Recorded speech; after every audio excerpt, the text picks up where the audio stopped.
편안한 밤 되세요? 안녕하세요. 앨리스 달빛의 방 앨리스입니다. 오늘 들려드릴 이야기는 조선에서 가장 억울한 왕 광해군 이야기입니다. 광해군에 대한 새로운 시각이 많아졌는데요. 오늘 만날 광해군은 어떤 모습일지 만나보시죠. 편안하게 눈을 감고 천천히 들어보세요. 조선 역사 속에는 왕이 됐지만 왕으로 인정받지 못한 사람이 있습니다. 그의 이름은 바로 광해군. 오늘날 많은 역사학자들을 말합니다.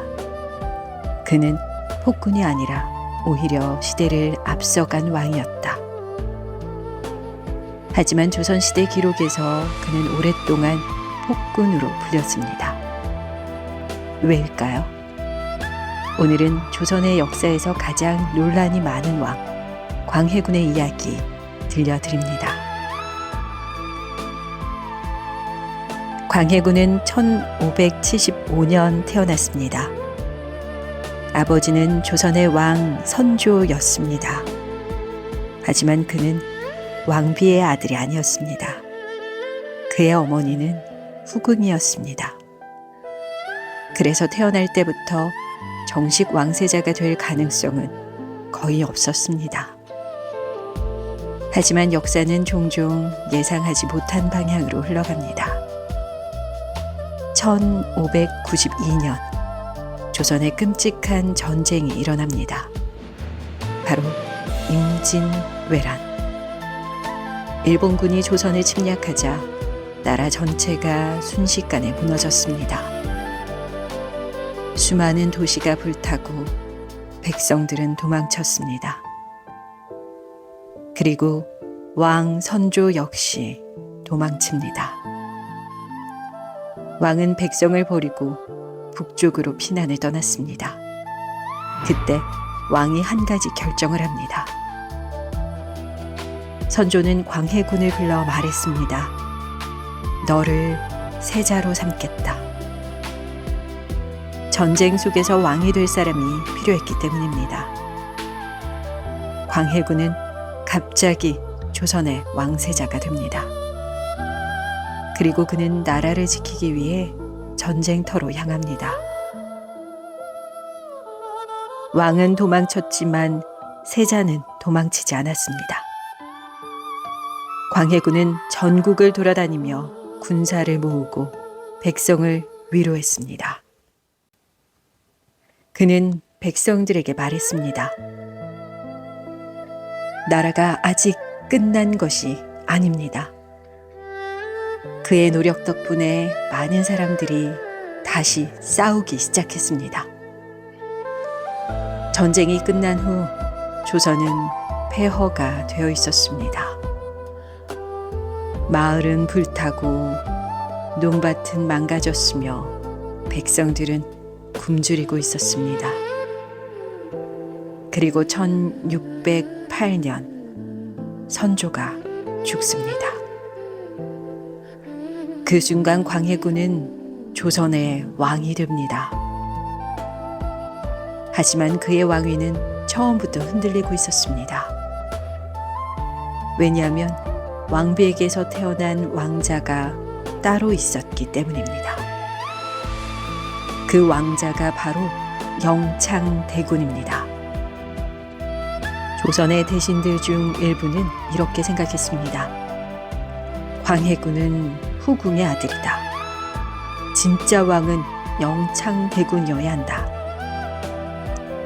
그래서 궁궐 안에서는 권력 싸움이 시작됩니다. 정치는 두 편으로 나뉩니다. 광해군을 지지하는 세력과 영창대군을 지지하는 세력. 이 싸움은 점점 더 잔인해져 갔습니다. 결국 영창대군은 유배를 가게 됩니다. 그리고 어린 나이에 죽음을 맞이합니다. 사람들은 이 사건을 두고 광해군을 비난했습니다. 하지만 실제로 정치 싸움에서 벌어진 일이었습니다. 광해군이 왕이 됐을 때 조선 주변에는 또 다른 전쟁의 기운이 흐르고 있었습니다. 당시 동아시아에는 두 강대국이 있었습니다. 하나는 명나라, 그리고 또 하나는 새롭게 힘을 키우고 있던 후금이었습니다. 두 나라는 곧 전쟁을 시작하려 하고 있었습니다. 문제는 조선이었습니다. 명나라는 조선에게 말했습니다. 우리 편에서 싸워라. 하지만 광해군은 생각했습니다. 조선은 이미 전쟁으로 너무 약해졌다.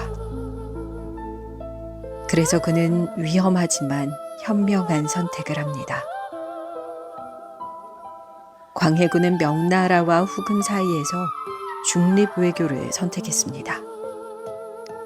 겉으로는 명나라를 도우면서 뒤에서는 후금과도 관계를 유지했습니다. 이것은 조선을 전쟁에서 지키기 위한 전략이었습니다. 그리고 실제로 조선은 큰 전쟁에 휘말리지 않았습니다. 하지만 이 정책을 싫어하는 사람들이 있었습니다. 조선의 일부 대신들은 명나라에 대한 충성을 매우 중요하게 생각했습니다. 그들은 말했습니다. 광해군은 의리가 없는 왕이다. 명나라를 배신했다. 그리고 결국 그들은 결심합니다. 왕을 몰아내자.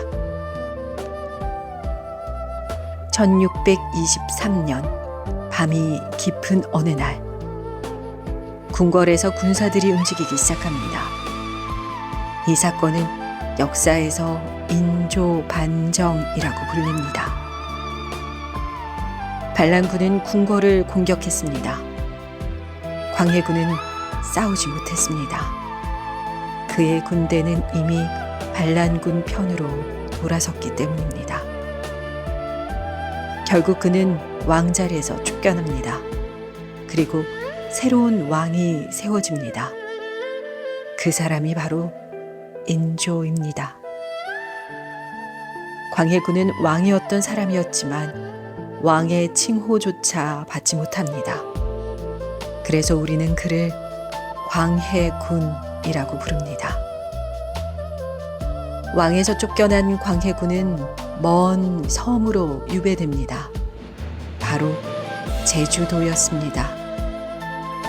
한때 조선을 다스리던 왕이 이제는 작은 집에서 살아야 했습니다. 그는 매일 바다를 바라보며 조용히 시간을 보냈다고 합니다. 그렇게 15년이라는 시간이 흘렀습니다. 그리고 1641년 광해군은 조용히 세상을 떠납니다. 광해군이 죽은 뒤에도 사람들은 오랫동안 그를 폭군이라고 불렀습니다. 하지만 시간이 지나면서 역사학자들은 다시 생각하기 시작했습니다. 정말 그는 나쁜 왕이었을까?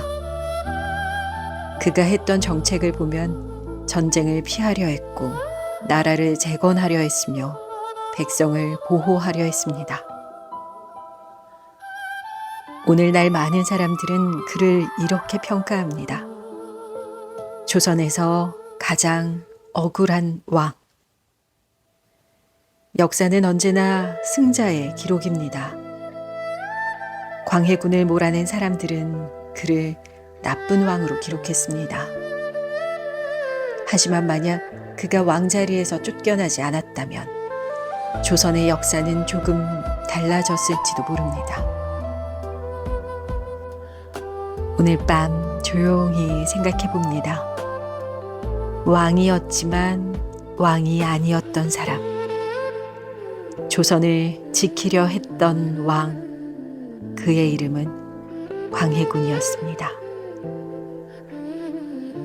오늘 이야기는 여기까지입니다. 편안한 밤 되세요. 잘 자요.